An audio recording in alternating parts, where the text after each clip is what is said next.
네, 성공적인 투자를 만드는 작은 차이를 찾는 시간입니다. 알파를 찾는 시간인데요. 매주 목요일은 IBK 투자증권 영업부의 박근영 차장과 함께 하겠습니다. 안녕하십니까? 네, 안녕하십니까? 오늘 시장의 특징적인 것은 그렇습니다. 갑자기 이제 코스닥이 좀 많이 빠진다라는 건데 환율이 지금 보면 환율 한번 보여주시겠어요? 1145원까지 지금 잠깐 올라온 것 같습니다. 이 전체적으로 어떻게 보고 계십니까? 예. 사실 뭐 마드지수 관련된 부분들이 뭐 1150원 정도 수준까지는 좀 열어놔야 될 것 같다는 생각이고요. 뭐 위안화 관련된 부분들도 결국은 약세로 나타나면서 이제 환율이 이제 사실 1140원 정도 밴드를 뭐 시장은 생각을 했던 것 같습니다. 근데 오늘 다소 이제 이것을 상향 돌파하면서 올라가다 보니까 1150원 정도까지는 좀 열어놓자는 국리고요. 여기에 따라서 이제 일부 이제 영향을 받아서 외국인들의 수급이 별로 좋지는 않습니다. 현선물 모두 이제 어느 정도 매도 국면인데, 근데 규모로 본다면 과연 이제 과거에 많이 팔았던 시기와 좀 비교해 본다면 아직까지는 좀 더 크지는 않고, 말씀하셨듯이 오늘 만기이기 때문에 여기에 대한 시장의 영향도 변동성이 좀 큰 부분도 있고, 일본 같은 경우도 뭐 폐쇄 이야기, 여러 가지 뭐 봉쇄 이야기가 또 있는 상황에서 조금은 이슈가 되는 부분이고요. 앞전에 말씀하셨듯이 이제 국내 같은 경우도 코로나 사태가 좀 다소 이제 조금은 이제 확진자 수가 좀 많아지니까 아무래도 경계 매물이나 이런 것들이 이제 변동성을 좀 키우는 뭐 수급적인 요인이 아닌가 싶습니다. 오늘 1245명 나왔나요? 네, 1275명. 1275명 나왔죠. 네. 지금 코엑스 앞에 보면 줄이 길게 늘어서져 있어요. 10만 명 정도가 검사를 받는다고 그러는데 그냥 단순한 산수만 해봐도 사실은 내일 조금 더 나올 수 있다라는 생각이 좀 드네요. 오늘 관심 업종은 IT 세트이신데, IT 세트라고 그러면 TV, 가전 뭐 이런 거 말씀하시는 것 같은데. 세트는 아니고 IT 부품 쪽으로. IT 부품입니까, 오늘은? 맞습니다. 알겠습니다. 네네. IT 부품. 근데 IT 부품도 사실은 단기적으로는 코로나의 영향이 좀 있지 않을까요? 네, 당연히 이제 관련돼서 뭐 작년 같은 경우도 소비 심리가 크게 위축됐기 때문에 IT 판매량이 상당히 급감할 것이다 봤지만 2분기에 다소 주춤한 이후에 급반등을 오히려 보였습니다. 그 이유는 아시다시피 재택 활동을 통한 뭐 여러 가지 보편화 때문에 언택트 트렌드에서 태블릿이나 노트북 관련된 수요가 급증했고요. 태블릿 같은 경우는 작년에 18% 그리고 노트북은 27%나 전체적으로 판매량이 상승을 했습니다. PC 같은 경우는 10년 만에 판매량 급등세를 보였고요. 결국 이제 이 부분에서 IT 세트가 사치제로 묶이면서 굉장히 좀 각광을 받았는데요.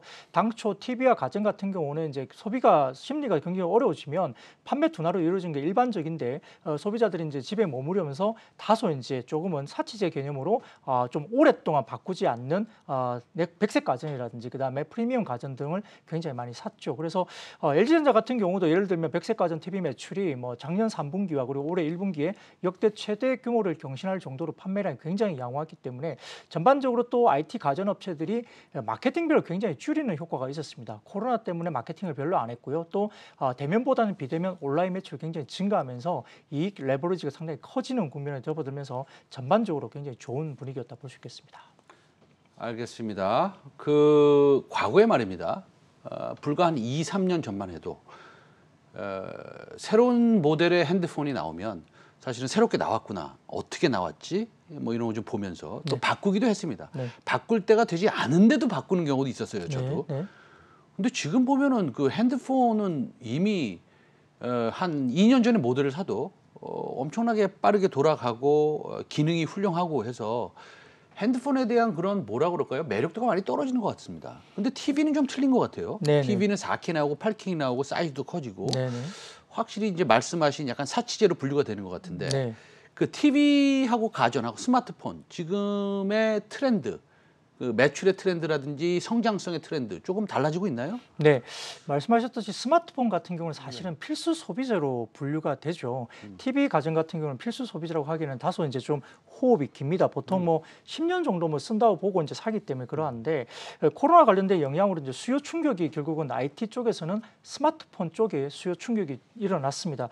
반면 말씀드린 대로 이제 아까 말씀드렸던 TV나 가전은 오히려 잘 팔렸고요. 따라서 스마트폰이 결국은 우선순위가 낮은 필수 소비재로 분류가 되면서 상당히 좀 어려운 구간을 지났고 이런 부분이다 보니까 결국은 올해 이제 2분기 비수기 진입 그리고 이제 2분기까지는 또 여러 가지 뭐 스마트폰 관련해서는 베트남이나 이런 부분에서 좀 이제 코로나 확진자 수가 또 많이 늘었죠. 그래서 베트남이나 인도 같은 경우도 전체적으로 코로나 사태가 번지면서 이게 제조도 하지만 굉장히 또 많이 팔 수 있는 시장이기 때문에 이쪽도 위축이 되면서 다소 조금은 스마트폰이 조금은 어려운 시절을 겪었다 보겠습니다.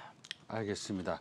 자, 그러면은 그 IT 부품주 말씀하신다고 그랬는데 관련 기업들 뭐 전체적으로 보면은 실적들이 좀 2분기, 3분기 괜찮아질까요? 네, 전반적으로 지금 이제 우리가 말씀하셨던 우려가 좀 있는 부분인데요. 이제 사치제로 이제 좀 분류가 됐던 TV나 가전 같은 경우는 작년에 워낙 좋았기 때문에 올해 하반기 이후에 수요를 좀 우려하는 목소리가 충분히 있을 수밖에 없습니다. 다만 하반기 수요 중에서는 IT 기기 중에서는 그래도 스마트폰이 좀 더 이런 우려를 좀 비껴갈 수 있을 것이다 보는데요. 첫 번째 이유는 기저 효과 때문입니다. 뭐 2분기가 저점으로 이야기하는 부분들은 결국은 삼성전자 등이 시스템 반도체 생산 차질이 있었고요. 그리고 애플은 뭐 계절적인 비수기가 2분기이기 때문에 이 부분을 그래도 쇼티지를 좀 어느 정도 잘 넘겼다 볼 수 있겠습니다. 그러나 이제 삼성전자와 애플의 부품 재고가 상당히 많이 줄어 있는 것으로 확인이 됐기 때문에 아마 수요가 상당히 좀 올라올 것이다 보는 이유인 것 같고요. 두 번째로 애플 아이폰 13의 정상 출시입니다. 뭐 전체적으로 아이폰 12 같은 경우는 아이폰 프로와 10월에 작년에 나왔고요. 아이폰 미니와 아이폰 프로 맥스 같은 경우는 11월에 출시가 되면서 다소 이제 간극을 가지고 출시가 됐습니다.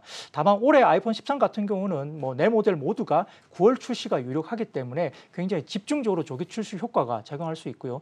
세 번째로는 이제 삼성 스마트폰에 대한 과도한 우려가 있을 수 있는데 삼성전자가 화웨이 반사 수요에서 제외될 수도 있을 것이냐는 이야기는 결국은 그렇지 않다는 겁니다.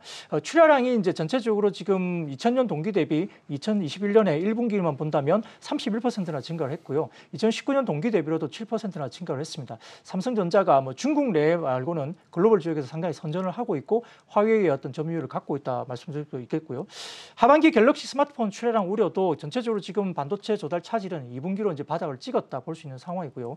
그리고 세 번째는 스마트폰 경쟁력인데 하반기에 반도체 수급은 어느 정도 완전하지는 않겠지만 완화가 될 수 있는데 그럼에도 불구하고 삼성전자가 이제 여러 가지 계열사에 대한 시너지가 충분히 있기 때문에 공급의 차질은 상대적으로 글로벌 다른 회사보다는 상당히 양호할 것이다 보고 있는 상황입니다.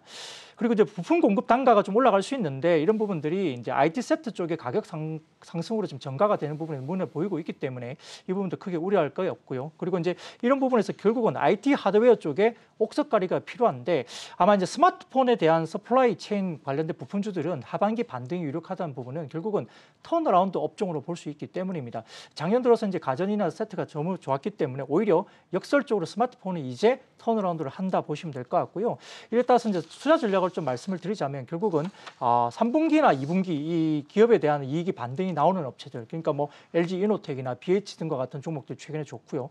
그다음에 저 PSR, 그러니까 매출 규모 대비 주가가 크게 하락한 기업들은 실적 개선이 만약에 나오는 구간이 온다면 주가 상승폭이 상당히 더 클 수가 있습니다. 예를 들어서 뭐 한솔테크닉스나 이수페타시스 이런 종목들이 이제 후보군으로 말씀드릴 수 있겠고, 기술 변화 부품주는 이제 2016년도 같은 경우는 OLED, 그다음에 17년에서 18년 정도에는 전장 부품, 그리고 19년도에는 카메라 모듈, 그리고 작년 같은 경우는 패키징 기판, 이렇게 부품이 이제 새롭게 변하면서 부품 변화에 대해서 충분히 대응할 수 있는 부품주들이 움직였는데요. 올해 같은 경우는 5G라든지 DDR5, 그다음에 3D, 뭐 폴더블 이런 종목들이 이제 관련해서 주목을 받을 수 있다 볼 수 있기 때문에 뭐 대형주 같은 경우에는 최근에 삼성전기라든지 그다음에 심텍, 뭐 와이솔, 뭐 아비코전자 이런 종목들로 좀 추려질 수 있겠습니다. 알겠습니다. 그러니까 간단히 말씀드리면 그 내구재로 분류되는 TV는 이미 많이 샀죠. 네. 그래서 이제 하반기 조금 수요에 대한 우려가 있을 수도 있겠다라는 말씀이시고, 필수 소비재로 이제 분류되는 핸드폰은 너무 안 좋았죠. 네. 그러니까 턴어라운드 할 수 있겠다라는 그런 투자 전략입니다. 그러면 그 IT 하드웨어 관련주 탑픽은 지금 말씀하신 종목들 상당히 뭐 한 7, 8개 됐는데 그중에 하나를 꼭 집으려면 어떤 걸 집으시겠어요? 네, 뭐 대형주 중에서는 뭐 삼성전기 최근에 주목을 많이 받고 네. 있는데 뭐 중소형주 가운데서는 역시 심텍이 좀 좋지 않을까 싶습니다. 네.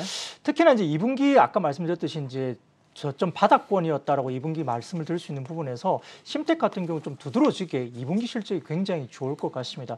QOQ로도 좋을 것 같고요. 2분기 영업이익이 300억대 이상, 뭐 305억 정도 추정이 되고 있는데 메모리 기판 재고 조정이 1분기를 끝으로 좀 빨리 끝자락을 보였습니다. 4월부터 업황 반등이 확인됐기 때문에 2분기 실적이 상당히 양호한 IT 부품 몇 안 되는 종목 중에 하나입니다.